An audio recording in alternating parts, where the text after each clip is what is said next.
എൻ്റെ പേര് മെറിൻ. എൻ്റെ വീട് പാലായിലാണ്. ഞാൻ നഴ്സിംഗ് പഠിച്ചത് കാരിത്താസിലാണ്. ഞങ്ങൾ ഫ്രണ്ട്സ് എല്ലാവരും ഒന്നിച്ചാണ് OET പ്രിപ്പയർ ചെയ്യാൻ വേണ്ടി നഴ്സിംഗ് കഴിഞ്ഞ് IRS ആണ് സെലക്ട് ചെയ്തത്. IRS വന്നു. ആദ്യം വന്നപ്പം ബിഗിനേഴ്സിലായിരുന്നു.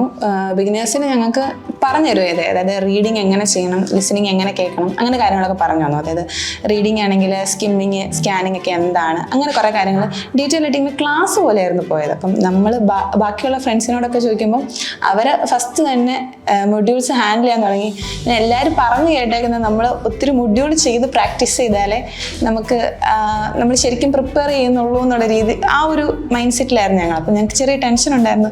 ഞങ്ങൾ മിസ്സുമാരോട് ചോദിക്കും, മിസ് ഞങ്ങൾ എന്താ ചെയ്യിക്കാത്തതെന്ന്. പക്ഷെ എന്നാലും പ്രീ എക്സാമിൽ ഇൻ്റർവ്യൂവിൽ കയറിയപ്പോഴും ഈ ഒരു രീതി തന്നെ, ലെറ്റർ ഒന്നും അങ്ങനെ എഴുതാൻ പഠിപ്പിക്കുകയോ ചെയ്തേ, എഴുതി തുടങ്ങിയില്ലായിരുന്നു. പിന്നെ പ്രീ എക്സാമിൽ കയറിയപ്പോഴാണ് ഞങ്ങൾ ശരിക്കും മൊഡ്യൂൾസ് ഹാൻഡിൽ ചെയ്യാൻ തുടങ്ങിയത്. അപ്പം അതും ഓൾട്ടർനേറ്റ് ഡേയ്സിലേ ഉണ്ടായിരുന്നുള്ളൂ. ആദ്യം ഒരു ദിവസം നമ്മൾ ടാസ്ക് ആണെങ്കിൽ പിറ്റേ ദിവസം അതിൻ്റെ എക്സ്പ്ലനേഷൻ, അങ്ങനെ രീതിയായിരുന്നു. ആദ്യം ഞങ്ങൾക്ക് ശരിക്കും എന്തിനാ എക്സ്പ്ലനേഷൻ എന്നുള്ളൊരു കൺഫ്യൂഷൻ ഉണ്ടായിരുന്നു. പക്ഷെ കുറച്ച് കഴിഞ്ഞപ്പോൾ മനസ്സിലായി നമുക്ക് ആൻസർ എങ്ങനെ കണ്ടുപിടിക്കാൻ പറ്റുമെന്നായിരുന്നു മിസ്സുമാർ നമുക്ക് പറഞ്ഞു തന്നുകൊണ്ടിരുന്നത്. അത് കഴിഞ്ഞ് എക്സാം ബാച്ചിലോട്ട് കയറിയപ്പോഴത്തേക്കും ഫുൾ ഡെയിലി ടാസ്ക് നമ്മൾ ചെയ്യാൻ തുടങ്ങി. അപ്പം അങ്ങനെ ഡെയിലി ടാസ്ക് ചെയ്യാൻ തുടങ്ങിയപ്പോഴത്തേക്കും നമുക്ക് ആദ്യം പ്രീ എക്സാമിൽ ചെയ്യുമ്പോൾ കുറച്ച് ടൈം മാനേജ്മെൻ്റ് ഒക്കെ ബുദ്ധിമുട്ടുണ്ടായിരുന്നു. പക്ഷേ എക്സാം ബാച്ചിൽ കയറിയപ്പോൾ നമുക്ക് ആ ഒരു വിഷയം ഇല്ലാണ്ടാക്കി. അതായത് ആദ്യം നമ്മൾ റീഡിങ് 15 മിനിറ്റ് കൊണ്ട് എപ്പാട്ട് ചെയ്ത് തീർക്കുമായിരുന്നു. പിന്നെ എക്സാം ബാച്ചിൽ 13-12 മിനിറ്റിനുള്ളിൽ നമുക്ക് ഫുൾ ആൻസർ കണ്ടുപിടിക്കുന്ന ഒരു ഇതിലോട്ട് എത്തിയായിരുന്നു.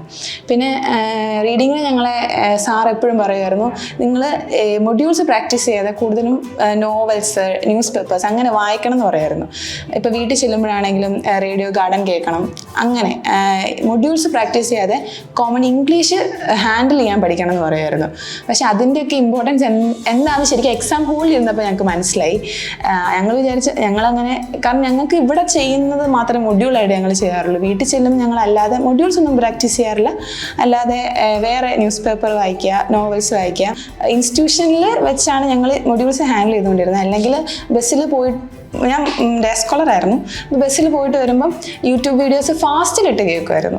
അത് ഞങ്ങളുടെ ഒരു മാം പറഞ്ഞായിരുന്നു, നിങ്ങൾ ഫാസ്റ്റിലിട്ട് കേൾക്കുമ്പോൾ നമ്മുടെ ബ്രെയിൻ അതുമായിട്ട്, ഇപ്പം എത്ര ഫാസ്റ്റിലുള്ള ഓഡിയോ നമുക്ക് കിട്ടിയാലും നമ്മുടെ ബ്രെയിൻ അതുമായിട്ട് കണക്റ്റഡ് ആവുമെന്ന് പറഞ്ഞായിരുന്നു. അപ്പം മാക്സിമം വീഡിയോസൊക്കെ കേൾക്കുമ്പോൾ ഫാസ്റ്റിലിട്ട് കേൾക്കുമായിരുന്നു. അതുകൊണ്ട് എക്സാമിന് ചെന്നപ്പം ഭയങ്കര പതുക്കെ പറയുന്ന പോലെ ഇങ്ങനെ നിർത്തി പറയുന്ന ഒരു ഫീൽ ഉണ്ടായിരുന്നു. ശരിക്കും അടിപൊളിയായിട്ട് തോന്നി. കാരണം ആദ്യം ഞങ്ങൾക്ക് പാടായിരുന്നു, ഒന്നും അറിയത്തില്ലായിരുന്നു എന്താണ് OET, അങ്ങനെ അതിനെപ്പറ്റിയൊന്നും വലിയ ധാരണയൊന്നും ഇല്ലായിരുന്നു. പക്ഷേ ഇവിടെ വന്ന് ഇവിടുത്തെ മാഡംസും സാറുമാരെല്ലാം പറഞ്ഞു തന്നു എന്താണ്, എങ്ങനെയാണ് ചെയ്യേണ്ടതെന്നൊക്കെ പറഞ്ഞു തന്നു. അത് ഞാൻ ആദ്യമൊക്കെ നല്ല പാടായിരുന്നു. ഇവിടുത്തെ ലിസണിങ്, റീഡിങ് ഒക്കെ ചെയ്യുമ്പോൾ ശരിക്കും ഡേറ്റ് എടുക്കാൻ തന്നെ പേടിയായിരുന്നു. പക്ഷേ എന്തായാലും ഡേറ്റ് എടുക്കാമെന്ന് ചോദിച്ചാൽ ഡേറ്റ് എടുത്തു.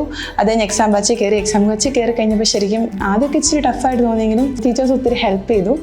ഏറ്റവും കൂടുതൽ പ്ലസ് പോയിന്റ് എന്താണെന്ന് തോന്നിയിട്ടുണ്ടെങ്കിൽ അവിടുന്ന് കിട്ടിയ മെറ്റീരിയൽസ് ശരിക്കും ഇവിടുന്ന് ചെയ്ത് അത്രയും ടഫായിട്ട് തോന്നിയില്ല. അതുകൊണ്ടൊരു കോൺഫിഡൻസ് ഉണ്ടായിരുന്നു ചെയ്തുകൊണ്ടിരുന്നപ്പം.